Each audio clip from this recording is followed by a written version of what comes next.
So ಈ ಹೆಮ್ಮಾರಿ corona ಆತಂಕದ ನಡುವೆನೇ ನೋಡಿ ಬೇಸಿಗೆ ರಜೆ ಕಳೆದು ಶಾಲಾ ಕಾಲೇಜುಗಳು ಆರಂಭ ಆಗ್ತಾ ಇವೆ. ಕೆಲವು ಸ್ಕೂಲ್ಸ್ ಎಲ್ಲ ಈಗಾಗಲೇ ಓಪನ್ ಆಗಿವೆ. ಸರ್ಕಾರಿ ಶಾಲೆಗಳೆಲ್ಲ ಇದೆ 29ರಿಂದ ಶುರು ಆಗ್ತಾ ಇದೆ. ಮಕ್ಕಳಲ್ಲಿ ಒಬ್ಬರಿಂದ ಒಬ್ಬರಿಗೆ ಕೋವಿಡ್ ಅಂತಕ್ಕಂಥದ್ದು ಬಹಳ ಬೇಗ ಸ್ಪ್ರೆಡ್ ಆಗಿಬಿಡುತ್ತೆ ಅಂತ ಈ ಹಿಂದೆ ಎಲ್ಲ ಆನ್ಲೈನ್ ಕ್ಲಾಸ್ ಎಲ್ಲ ಮಾಡಿದ್ದು ನಿಮಗೆ ನೆನಪಿರಬೇಕು. ಈಗ ಅಷ್ಟೇನು ಪರಿಸ್ಥಿತಿ ಹದಗೆಟ್ಟಿಲ್ಲ. ಹಾಗಾಗಿ ಶಾಲಾ ಕಾಲೇಜುಗಳಲ್ಲಿ ಕೆಲವು ಮುಂಜಾಗ್ರತಾ ಕ್ರಮಗಳನ್ನು ತೆಗೆದುಕೊಳ್ಳೋದಕ್ಕೆ ಸರ್ಕಾರದ ವತಿಯಿಂದ, ಆರೋಗ್ಯ ಇಲಾಖೆ ವತಿಯಿಂದ ನಿರ್ದೇಶನಗಳು ಬರಬಹುದು. ಹಾಗಾದರೆ ಶಾಲಾ ಕಾಲೇಜಿನಲ್ಲಿ ಹೇಗಿರಬೇಕು ಮುನ್ನೆಚ್ಚರಿಕೆ? ಪೇರೆಂಟ್ಸ್ ಅವರ ರೆಸ್ಪಾನ್ಸಿಬಿಲಿಟಿ ಏನು? ಇದಕ್ಕೆ ಸಂಬಂಧಪಟ್ಟ ಒಂದು ಸ್ಟೋರಿ ಇದೆ, ನೋಡೋಣ. ಕೋವಿಡ್ ಮಧ್ಯೆ ಶಾಲಾ ಕಾಲೇಜುಗಳು ಆರಂಭ. ಆರೋಗ್ಯ ಇಲಾಖೆಯಿಂದ ಹೈ ಅಲರ್ಟ್. ಶಾಲಾ ಕಾಲೇಜುಗಳಲ್ಲಿ ಮುಂಜಾಗೃತಾ ಕ್ರಮ ಪ್ರಕಟ ಸಾಧ್ಯತೆ. ರಾಜ್ಯದಲ್ಲಿ ಕೋವಿಡ್ ಸಂಖ್ಯೆ ಹೆಚ್ಚಾಗ್ತಿದೆ. ಇದರ ಮಧ್ಯೆ ಶಾಲಾ ಕಾಲೇಜುಗಳು ಆರಂಭ ಆಗ್ತಾ ಇದ್ದು ಪೋಷಕರಲ್ಲಿ ಟೆನ್ಷನ್ ಜಾಸ್ತಿ ಆಗ್ತಿದೆ. ಶಾಲಾ ಕಾಲೇಜುಗಳಲ್ಲಿ ಕೋವಿಡ್ ನಿಯಂತ್ರಣಕ್ಕೆ ಪ್ರಾಥಮಿಕ ಮುಂಜಾಗೃತಾ ಕ್ರಮ ಜಾರಿಯಾಗುವ ಸಾಧ್ಯತೆ ಇದೆ. ಈಗಾಗಲೇ ಕೆಲವೊಂದು ಖಾಸಗಿ ಶಾಲಾ ಕಾಲೇಜುಗಳಲ್ಲಿ ಮುಂಜಾಗೃತಾ ಕ್ರಮವನ್ನು ರಿಲೀಸ್ ಮಾಡಲಾಗಿದ್ದು ಶಿಕ್ಷಣ ಇಲಾಖೆಯಿಂದ ಪ್ರಾಥಮಿಕ ಮುಂಜಾಗೃತಾ ಕ್ರಮ ಜಾರಿಯಾಗುವ ಸಾಧ್ಯತೆ ಇದೆ. ಮೇ 29ರಿಂದ ಶಾಲಾ ಕಾಲೇಜುಗಳು ಶುರುವಾಗ್ತಾ ಇದೆ.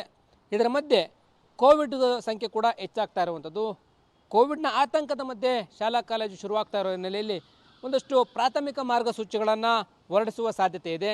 ಶಿಕ್ಷಣ ಇಲಾಖೆ ಮತ್ತು ಆರೋಗ್ಯ ಇಲಾಖೆ ಜೊತೆ ಮಾತುಕತೆ ಆಗಿ ಶಾಲೆಗಳಿಗೆ ಮತ್ತು ಕಾಲೇಜುಗಳಿಗೆ ಯಾವ ರೀತಿಯಂಥ ಮಾರ್ಗಸೂಚಿ ಪ್ರಕಟ ಆಗ್ಬೋದು, ಹೇಗೆ ರೀತಿಯ ನಿಯಮಗಳನ್ನು ತಿಳಿಸ್ಕೊಡ್ತೀವಿ ಬನ್ನಿ. ಮೇ 29ರಿಂದ ಬಹುತೇಕ ಶಾಲೆಗಳು ಶುರುವಾಗ್ತಾ ಇದ್ದು ಶಿಕ್ಷಣ ಇಲಾಖೆ, ಆರೋಗ್ಯ ಇಲಾಖೆ ಜೊತೆಗೆ ಮಾತನಾಡಿ ಮುಂಜಾಗೃತಾ ಕ್ರಮ ಜಾರಿಗೆ ತರುವ ಸಾಧ್ಯತೆ ಇದೆ. ಹಾಗಿದ್ರೆ ಏನು ಮುಂಜಾಗೃತಾ ಕ್ರಮವನ್ನು ಜಾರಿಗೆ ತರಬಹುದು ಅನ್ನೋದನ್ನು ತೋರಿಸ್ತೀವಿ ನೋಡಿ. ಮಾರ್ಗಸೂಚಿ ಏನಿರಬಹುದು?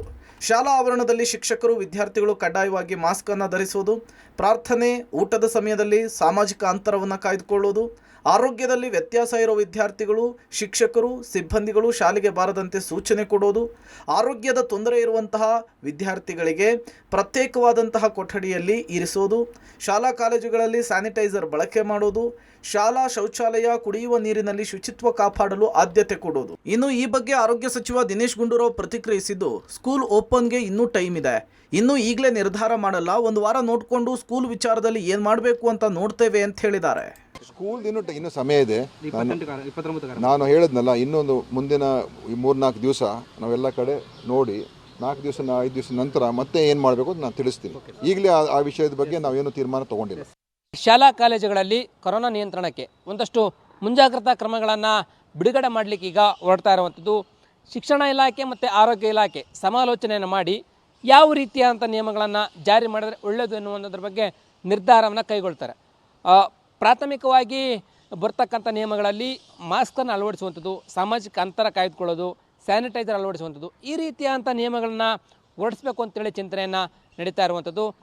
ಕೊರೋನಾ ಮಧ್ಯೆ ಶಾಲಾ ಕಾಲೇಜುಗಳು ಆರಂಭ ಆಗ್ತಾಯಿದ್ದು ಯಾವ ರೀತಿಯಂಥ ನಿಯಮಗಳನ್ನು ಹೊರಡಿಸ್ತಾರೆ, ಇದೇ ಪ್ರಾಥಮಿಕ ನಿಯಮಗಳು ಇರ್ತಾವ ಏನು ಅನ್ನೋದನ್ನು ಕಾದು ನೋಡಬೇಕು.